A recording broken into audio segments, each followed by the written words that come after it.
Bienvenidos al episodio número 6 de Miserio Podcast. Y este episodio es un loco.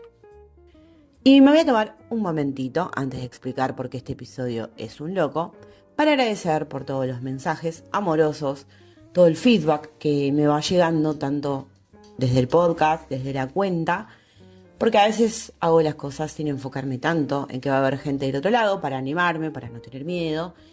Y cuando las personas del otro lado se hacen realidad y lo que tienen para decir son cosas tan lindas, y dar apoyo y ser una comunidad tan divertida también, porque es la primera vez que tengo un proyecto 100% propio y puedo hacer lo que tengo ganas y que eso vuelva en forma de no solamente mensajes amorosos, charlas interesantes, debates, aportes. La verdad es que es un placer y les agradezco un montón.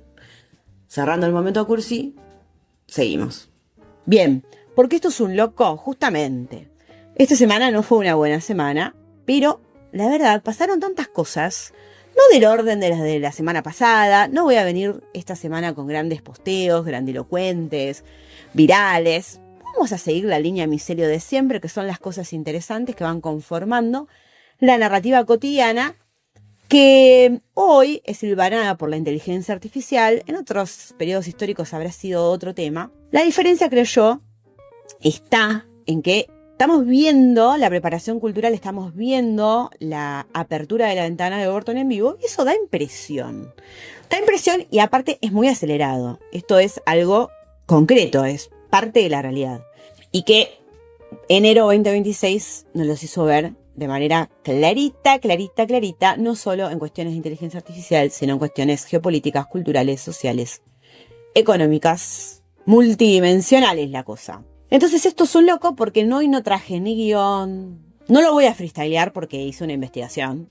Yo tengo mis propios métodos, tanto para generar contenido como para entender los temas, que los uso desde hace muchos años y los voy como iterando y mejorando. Y la verdad es que hoy estoy grabando con el celular enchufado, moviéndome, porque estuve hace 10 horas que estoy sentada en una silla trabajando con 2 monitores. Y la verdad, ni un poco de tiempo para armar un guión. Sin embargo, creo que va a salir bien. Y si no, lo lamento muchísimo. Arranquemos. Qué impresionante es que yo no pueda dejar de hacer nunca introducciones, explicar qué se va a hacer, cómo lo vamos a hacer. Es como que el oficio de la docencia es como la trama de la tecnología y los hombres, es indivisible, ¿eh? Ya no me lo voy a poder sacar nunca más, aunque me dedique a vender churros. Arranquemos ahora sí. Bueno, si piensan que voy a arrancar por Moldbook, les digo que lo voy a dejar para el final y solamente lo voy a incluir para poder dar solución de continuidad con el capítulo anterior y para no perder de vista el tema, pero la verdad me cansó mal. Vamos a arrancar por algo más divertido. En el día de ayer, martes 3 de febrero del 2026, abro el celular después de un montón de tiempo y la noticia era que habían allanado las oficinas de xAI, o sea de Grok, o sea de Elon Musk, en París. Primero porque los franceses la verdad se los acusa de muchas cosas y muchas cosas son ciertas. Pero si de algo pueden presumir es de poner los puntos, ¿eh? Estos muchachos saben regular y poner los puntos. Capaz que ya cambió, pero a mí me interesa siempre traer el ejemplo de cómo prohibieron los mensajes de trabajo por fuera del horario laboral con multas y sanciones. O sea, no te pueden mandar, es ilegal mandar mensajes de trabajo los fines de semana y fuera del horario de trabajo. O sea, en éxtasis entro cada vez que recuerdo eso. A ver, ¿qué es lo que pasó? Las autoridades francesas buscaban evidencia sobre la presunta complicidad de la plataforma en la propagación de material de abuso sexual infantil y la generación masiva de deepfakes de contenido sexual explícito. El tema con el cual inauguramos este canónico 2026, el 1 de enero, y que siguió durante toda la semana, del cual Elon Musk se rió, hizo chistes y después tuvo que básicamente censurar esa función, por lo menos en la plataforma. Este es un tema que no solamente está extendido a la Unión Europea y a Francia en particular. La semana pasada la vimos a Paris Hilton y hablamos también en el otro capítulo del podcast sobre la ley Defiance. También para la defensa de las víctimas, sobre todo con el tema de los deepfakes, ¿no?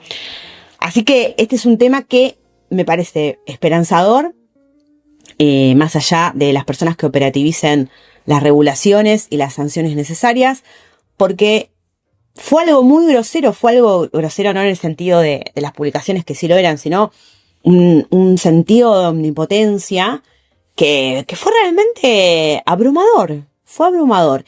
Y esto se da, para cerrar, en el contexto de la fusión de xAI con SpaceX. O sea, una operación que combinado hace que valgan 1.25 billones de dólares. Y es una consolidación financiera y tecnológica que es una alarma para todos los organismos reguladores de la Unión Europea, porque es una integración de capacidades casi sin precedentes. O sea, te mandan un cohete a la Luna, al espacio, la conectividad satelital vía Starlink, la potencia de cómputo con Grok, más la red social X, antes conocida como la red social del pajarito.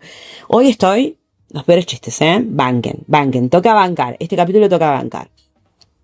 Entonces hay una concentración que obviamente se presenta como un desafío directo a la soberanía. Yo no vivo en la Unión Europea, sé que hay gente que escucha y que lee que sí, y pueden contar, si conocen más del tema, si realmente se cumplen estas regulaciones o son más que nada una rosquilla política. Para mí sirve, igual sirve. Es una acción ejemplificadora de cómo los estados, que hoy los estados-nación están sostenidos por 2 palitos de brochet, pueden reclamar su soberanía. Recordemos a Daddy Lula, así yo llamo a Ignacio Lula da Silva, cuando le prohibió operar a X. ¿Cuándo fue? ¿2024 o 2025? Diciendo, querido, este es un país con ciudadanos y acá se respetan nuestras reglas. 2 temas que para mí están estrechamente relacionados, aunque a primera vista parezcan una ensalada de fruta, y en los que no voy a profundizar porque quizás requieren un análisis de un capítulo completo. Tiene que ver con las prohibiciones al acceso de redes sociales para menores de 16 años u otras edades en algunos países, y la baja de servicios de software norteamericanos por parte de algunos países y sus estructuras de gobernanza. Bueno, ambas son cuestiones de ciudadanía. A mí me parece que venimos de muchos años donde las cosas se tomaron como las dio el mercado, sin preguntarse tanto, y la mayoría sin preguntarse nada. Me parece un gesto de salud, un gesto saludable, que los estados, aún con sus pifies, con una falta de integralidad, estén empezando a poner el ojo en cómo vamos a administrar la tecnología para la ciudadanía. Por supuesto, nosotros tenemos el ejemplo de países como China, donde para poder usar aplicaciones occidentales hay que falsear la IP, u otros países donde ha habido graves conflictos políticos, como Nepal, como Irán, etcétera, donde directamente se ha cortado el acceso a la red, o en el caso de Nepal después se vuelve a rearmar toda la gestión política del país a través de un Discord, ¿no?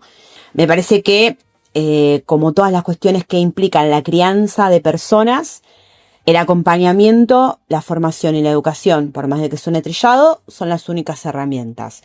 Lo sabemos los que fuimos niños, adolescentes y jóvenes, lo sabemos los que somos docentes. Creo que no importa el país de donde seamos, sabemos que el acceso a las cosas tiene que ser mediado y sobre todo tiene que ser acompañado, porque de eso se trata de criar, de cumplir una función adulta y de poner límites que tengan que ver con conocer y usar de la manera correcta, porque el mundo incluye a las tecnologías digitales, el trabajo incluye a las tecnologías digitales, y para ser ciudadano del mundo hay que tener conocimientos técnicos básicos, como qué es una cuenta, qué es un usuario de una contraseña, porque construir conocimiento y comprender un mundo tan complejo implica tener herramientas.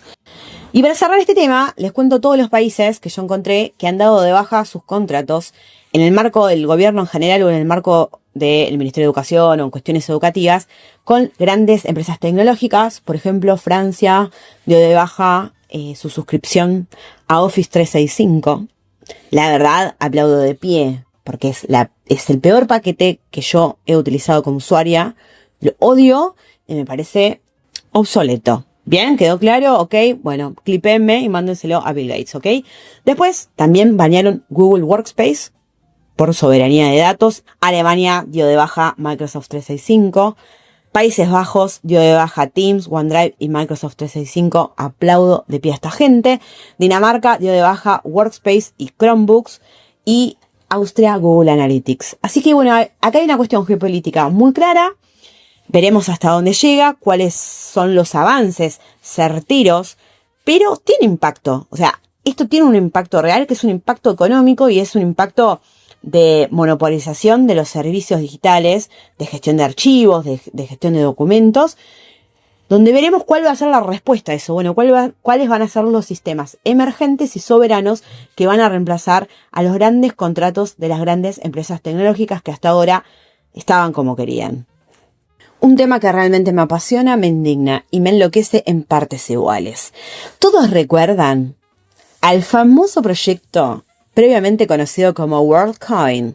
La famosa orbe que la verdad se me ríen las medias, por no decir otra cosa, de llamar a un círculo de espejo con un celular adentro orbe. Sí, bueno, lingüísticamente será correcto, pero es deprimente. ¿Sería el 2020, el 2021? Estoy confundida. Pospandemia, prepandemia, pospandemia, prepandemia, pospandemia. Que en las veredas del conurbano bonaerense, de donde yo soy oriunda, había gente vendiendo su iris, los datos de su iris, por lo que en ese entonces eran 50.000 pesos, porque el dólar estaba a 1.000, ¿ok? La locura era total. A ver, la idea de un registro de datos biométricos para diferenciar tecnologías digitales de humanos es un proyecto viable, posible y deseable. Quizás, puede ser, ojo, con algo que posea todos los datos de la humanidad y los clasifique y que decida qué sos y qué categoría sos en el mundo. Eso para pensar, si leyeron alguna vez un libro o una película de ciencia ficción, para pensar. Si están en el mundo vivos en este momento, también. Ahora, que me lo proponga hacer Sam Altman por plata y me diga que los va a borrar, porque en realidad después me lo anonimizaron con un ID, se me vuelven a reír las medias que ya se me habían reído. La iniciativa, muchos me contestaron y yo he tenido muchas discusiones con gente que considero muy inteligente. Es interesante, me parece que está bien. Yo digo que es la potenciación de la narrativa misma de Sam Altman, donde va a haber un mundo donde va a ser necesario diferenciarnos. Yo creo que habría que pensar cómo no llegar a ese punto. Ponerle que no hay retorno. Yo al chico Sam no le voy a dar esa potestad. Quizás me venga a buscar a mi casa y me obliga a hacerlo. Bueno, lo hacemos. O sea, quizás el ticket canasta del 2035 me obligue a darle el iris a Sam. Bueno, vamos a llegar a ese punto. Yo pasé el 2001. O sea, no hay drama. Ahora, lo que dice Lucía Camacho en una nota del País que está muy buena, se las recomiendo, es justamente que ¿por qué vienen a América Latina? En todos lados los echaron, ¿eh? En la mayor parte de lugares donde fueron a armar la base de datos, a consolidar el access, los sacaron cagando. Ahora voy a tener que poner contenido explícito, ¿ok? Porque en Brasil, el país de Daddy Lula, la empresa admitió ante las autoridades que no pueden garantizar la eliminación total de la información en servidores de terceros, porque ellos son chiquititos y usan chupete. Y que la base de datos que resulta de todo ese escaneo, obviamente tiene un valor comercial y político incalculable. Loco, es lo que te hace vos y no otra persona. ¿Por qué se lo darías a un chabón que quiere que cobres en tokens? Y los tokens los quiere hacer él con plata de todos. Tengo otro capítulo en este podcast sobre Sam Altman, así que voy a ir cerrando. Me voy a guardar la ira para el cierre con Sam. Lo que plantea Camacho es muy claro. Que el problema no es la tecnología en sí, sino que es un modelo transaccional que explota la brecha digital y la pobreza para justamente construir algoritmos de identificación que son herramientas que presentan, digamos, un escenario de salvación para un escenario apocalíptico que el mismo tipo que te da la solución genera. Ey, dale. Ey, Sam. Vamos al anteúltimo capítulo de este episodio, que tiene que ver con Moldbook. Que hice yo, grabo el capítulo 4, explico la historia de Cloudbot, Moldbot, más luego OpenCloud. Y digo, en breve comenzarán los problemas. Ese breve fueron 24 horas, ¿no es cierto? con la creación de la plataforma Moldbook, una supuesta red social. Yo no sé por qué le llamamos red social, porque tiene la estructura de un foro. No sé, no es una sociedad. Modelos de lenguaje charlando. Los tipos de charlas que se dieron, para esto tienen un posteo, un super posteo, donde me divertí. Lo que más me divirtió fue hacer las imágenes de las langostas en escenas que me parecen graciosas. Gente peleándome en los comentarios por cosas que dice el posteo. Agradecida por la repercusión. Para mí el planteo está muy claro. No es inteligencia artificial general. Eso quiere decir que no puede existir. Absolutamente no. Puede existir la inteligencia artificial general. Estamos más cerca que cuando decían que para el 2025 iba a estar. No dejan de ser modelos de lenguaje ejecutados en computadoras de señores en general. ¿Cuánto será? 90%. Teniendo una epifanía, ¿no? Cualquiera que haya usado de manera intensiva cualquier modelo de lenguaje conoce de primera mano las alucinaciones. Conoce de primera mano las pérdidas de memoria y de persistencia que hacen que un modelo de lenguaje ante una instrucción de la más simple tenga una salida completamente delirante. Cualquier persona que haya leído al respecto del tema de cómo se entrenan los modelos de lenguaje saben que uno de los materiales por excelencia son los foros, y son los libros y son las producciones culturales genuinas hechas y escritas por humanos. Si vos pones a dos modelos de lenguaje con un nivel de acción autónoma, porque eso hay que admitirlo. Eso existe, eso es real. Así se realizó el primer ciberataque de la historia en la tecnología que está basada, OpenCloud, que es Claudio Código, y así llegamos hasta acá. El tema es pensar que eso es una entidad con la complejidad que tiene el pensamiento humano. Sacar cuentas de manera precisa, rápida, potente y compleja para hacer frases con sentido, no quiere decir que eso sea creativo. O mejor dicho, no quiere decir que eso no sea un remix de lo que decimos nosotros. Hay un caso que lo tendría que buscar de mis colecciones profundas de TikTok, de un pibe que habla a cámara y dice que es como un Magnus Mephisto, en vez de ser youtuber, tiene una plataforma de fanfics de terror. Y que ve a alguno de los CEOs de OpenAI mostrar orgulloso outputs de ChatGPT, es decir, respuestas a instrucciones, y uno de los resultados era una de sus historias.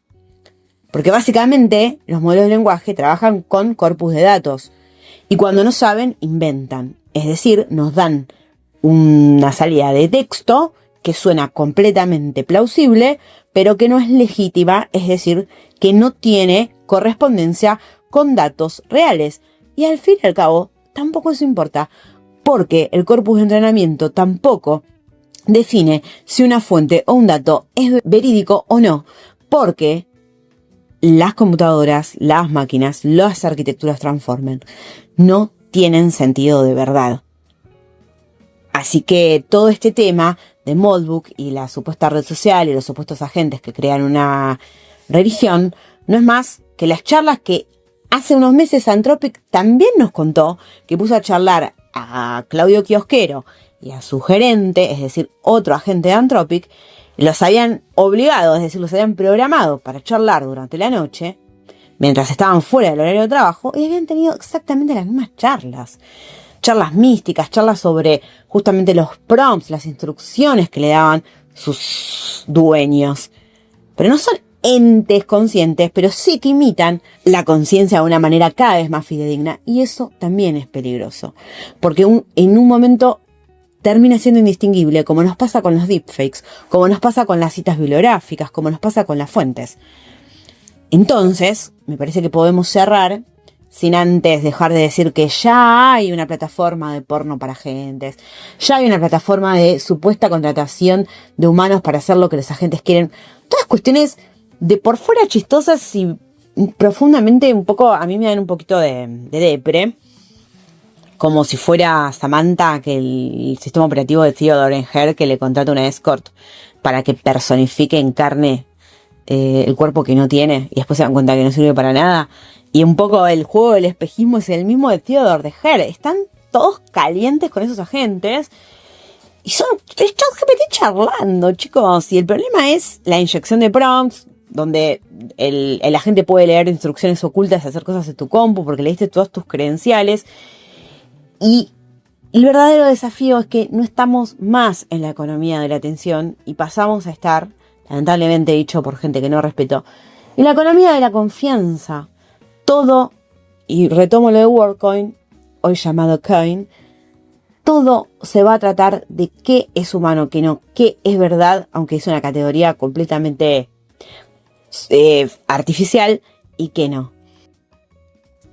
Vamos a cerrar con la aparición semanal del chico Sam Altman y vamos a entretejer una narrativa que a mí me apasiona, la de los billonarios que me quieren vender que tengo que vivir de tickets canasta de tokens, es decir, que en el futuro muy cercano viviremos de intercambiar capacidad de cómputo por cosas, ¿ok? ¿Qué dijo Altman esta semana? No es que viniera de perfil bajo, pero hacía mucho que no hacía declaraciones rimbombantes. Apareció en Forbes, lo levantaron todos los medios con su visión de futuro, también tuiteó, y a mí me parece que hay que tomarse un minutito para poder analizar lo que considero un perfil de estos billonarios del que mejor comprendió cómo construir una narrativa y sostenerla y gotearla a través del tiempo, siempre desde una estrategia de mosquita muerta.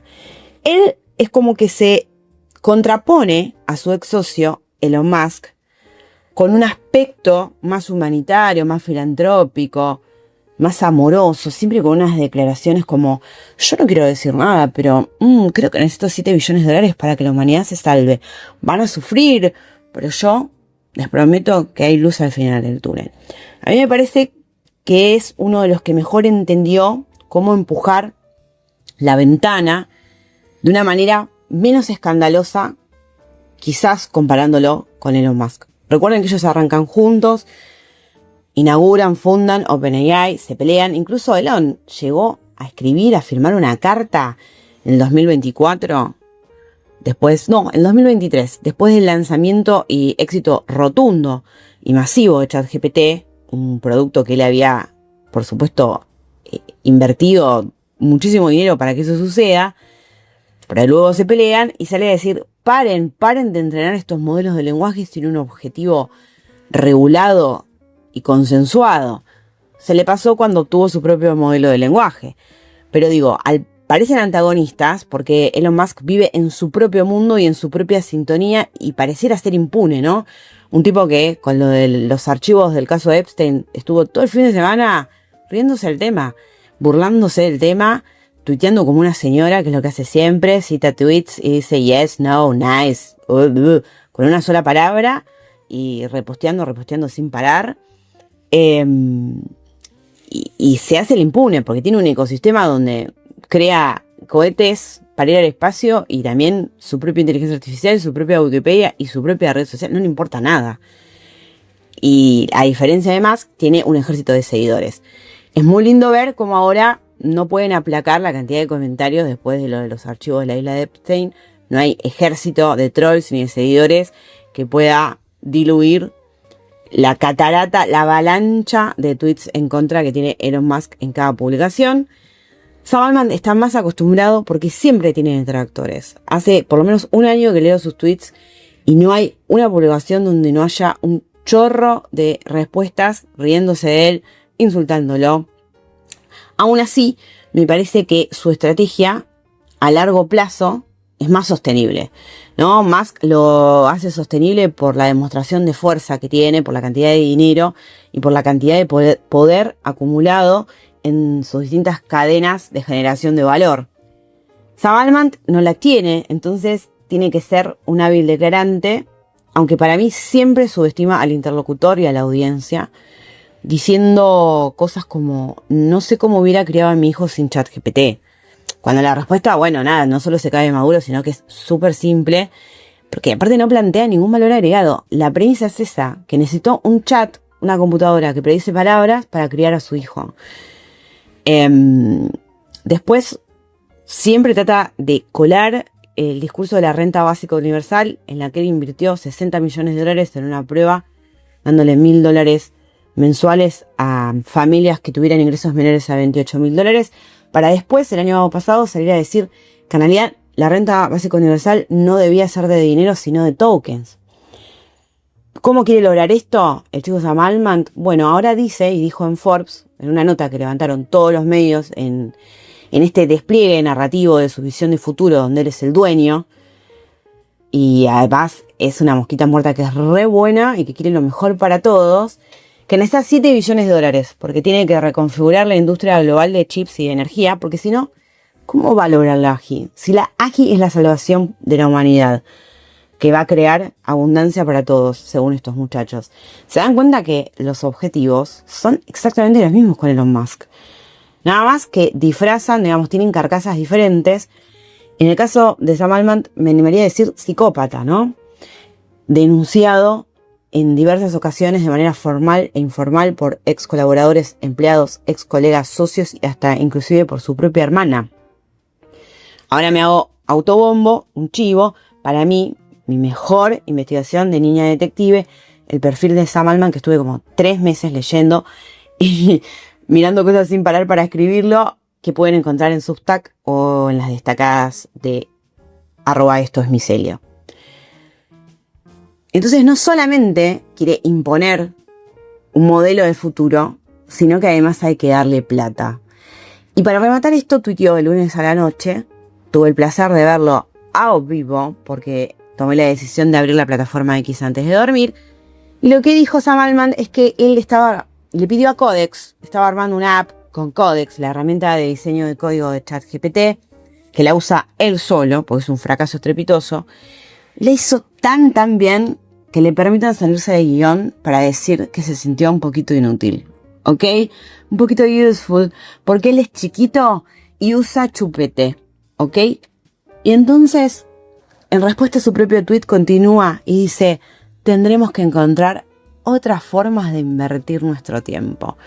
Deslizando así como quien no quiere la cosa en un tweet, que su idea es que la gente ya no trabaje más y que se va a tener que buscar otras cosas para hacer.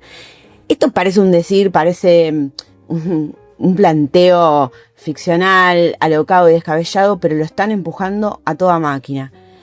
Y lo deslizan de maneras que son realmente para citarse, para batirse a duelo en Seguro de La Habana, porque yo creo que ninguno de estos muchachos jamás puso el cuerpo para nada, ¿no? Porque el planteo que hace no es solamente una reestructuración mundial financiera y económica, de qué va a vivir la gente, que vamos a ver si se puede llevar a cabo técnicamente.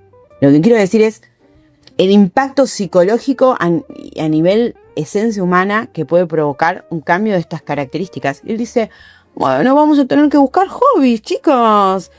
¿No quieren venir a hacer macramé a la mansión Altman? Le preguntamos a ChatGPT cómo son los nudos. Así que bueno, con esta indignación vamos a proceder al epílogo de este capítulo. Esta historia continuará. Como epílogo, y para cerrar, les voy a recomendar un artículo de Christian Rodway en Substack, que es una crítica bastante afilada sobre el discurso de Harari en Davos que desarrollamos en el capítulo pasado. Se centra en 3 cuestiones. Primero, en la no autonomía de las inteligencias artificiales, el planteo de Harari de la interfaz cuchillo, que requiere de una mano humana para ejecutarse y que las inteligencias artificiales pueden hacerlo por agencia propia, lo cual es falso todavía, pero plantea un desligue de responsabilidad de lo que verdaderamente son las inteligencias artificiales, que son productos de empresas privadas, de personas que construyen esos productos con una visión, una arquitectura, toman decisiones y las alinean. Por ejemplo, no sé, cuando reúnen los datos de entrenamiento, por supuesto, hay sesgos. Entonces, no es una cuestión de autonomía y de entes que crecen de la nada o que caen del cielo, sino que son construcciones humanas tangibles y que se sabe de dónde vienen y hacia dónde van. Después critica la comparación de la capacidad de los modelos para generar discursos coherentes, que Harari dice que han superado el potencial humano, y dice: no, bueno, el pensamiento y el lenguaje humano son mucho más complejos que una máquina que predice palabras. En eso estoy de acuerdo, no habría que menospreciar la capacidad de hacer tareas que antes eran exclusivamente de los humanos, porque eso es real.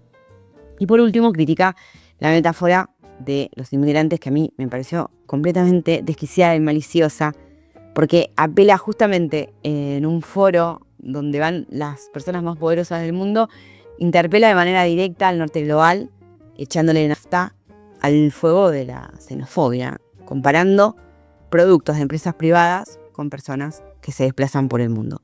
Así que está bueno para salir, como dice Rocco, del boomer slop, que es Harari, que tiene siempre, como les decía, yo no pude ni llegar a la mitad del libro, porque tiene siempre un discurso súper alarmista, donde nunca apela a las posibilidades que tenemos como sujetos y comunidades, que la única que nos queda es construir otros repertorios del mundo posible. No nos va a quedar otra, o sea, tenemos agencia. Estamos en una situación de clara simetría, por supuesto. Podemos hacer cosas, tenemos voluntad, tenemos capacidad de coordinación y organización, la tenemos. ¿Para qué? Para construir con un objetivo para el bien común. Así que así cerramos el episodio número 6 de @estoesmicelio en Instagram, estoesmicelio.substack.com en Substack, y mi nombre es @astuta y estupenda. Nos vemos la próxima.